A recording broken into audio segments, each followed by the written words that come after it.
देखिए, ये हम सब के लिए निरंतर एक चिंता का विषय बना हुआ है कि पहले तो अमेरिका के साथ ट्रेड डील हुई, उसमें जो है वो हमारा इंपोर्ट ड्यूटी सेब के ऊपर कम कर दी गई। अब यही चीज़ ऐसा अनुमान लगाया जा रहा है कि जब न्यूजीलैंड का दौरा होगा तो वहाँ पर भी इस तरीके की जो है डील्स होगी। हम चाहते हैं इंटरनेशनल ट्रेड डील्स होनी चाहिए, उसमें कोई दो राय नहीं है। हम चाहते हैं यूरोपियन कंट्रीज़ के साथ भी हो, ईयू के साथ ऑलरेडी हो चुकी है, वैसे ही यूनाइटेड किंगडम के साथ भी होनी चाहिए, अमेरिका के साथ भी होनी चाहिए, सभी मुल्कों के साथ होनी चाहिए, उसमें कोई दो राय नहीं है। मगर उसमें हिमाचल और देश, हम तो केवल हिमाचल की बात करेंगे, हिमाचल के बागवान, हिमाचल के किसान के जो हित है उनको सुरक्षित रखना, ये हमारा उसमें दायित्व बनता है। चाहे वो स्टोन फ्रूट्स है, चाहे वो कल फ्रूट्स है, चाहे वो हमारे डेयरी प्रोडक्ट्स है, हर चीज़ में जहाँ से भी इसका इंपोर्ट होता है या जहाँ से भी हिमाचल उसको और राज्यों में भेज रहा है, उसमें अगर बाहर से उसमें इंपोर्ट ड्यूटी को कम किया जाएगा तो स्वाभाविक है कि हिमाचल के बागवान, हिमाचल के किसान को उसका जो है वो भुगतान करना पड़ेगा।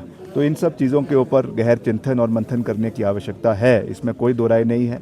तो हमारा तो यही प्रयास रहेगा कि हमेशा से इनका संरक्षण किया जाए, और कहीं पर भी जब लगता है कि इस तरीके का जो है हितों की अनदेखी हो रही है हमारे बागवानों और किसानों की, तो उस पर हमारा आवाज़ उठाना जो है वो स्वाभाविक है। कल जिस तरह से आप उनका कहना है कि वो 35 वर्षों से हिमाचल प्रदेश में सेवा कर रहे हैं, लोग उनको आशीर्वाद दे रहे हैं और आपसे सर्टिफिकेट लेने की जरूरत नहीं है हिमाचली बोनाफाइड की। देखिए, अभी तो 35 साल ही हुए ना, तो बाकी तो मान रहे हैं कि बाकी बाहर के साथ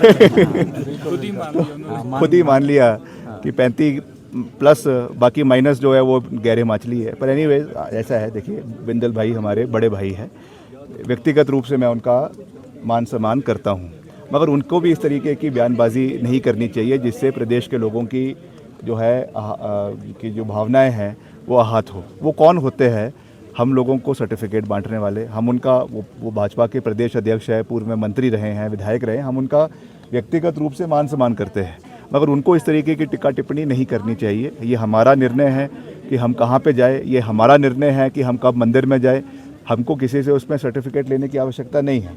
और हम बार बार इस बात को कह रहे हैं कि जो अनियमितताएँ राम मंदिर में हुई है, आज जो घोटाले उसमें निकल कर आ रहे हैं, ये हम सब के लिए एक चिंता का विषय है। अभी चंपत राय जी ने इस्तीफ़ा दे दिया है, जो आरएसएस के विश्व हिंदू परिषद के एक बहुत बड़े नेता हैं, और उसमें जिस तरीके से ज़मीनी घोटाले की खबर आ रही है, उसमें जिस तरीके से जो है आपका चंदा घोटाला की खबर आ रही है, ये हम सब के लिए चिंता का विषय है। हमने खुद उसमें अंशदान, जब ये राम मंदिर बन रहा था तो उस समय हमने खुद अंशदान दिया। जैसे मैंने पहले भी कहा, मैं खुद प्राण प्रतिष्ठा में उपस्थित रहा। तो हमारे लिए ये एक चिंता का विषय है कि इस तरीके की चीज़ें आज निकल कर आ रही हैं, और ये दुर्भाग्यपूर्ण है। हमारे समाज के ऊपर इसका एक बहुत बड़ा कलंक लगा है।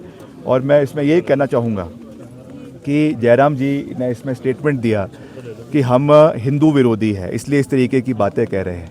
हम हिंदू विरोधी नहीं हैं।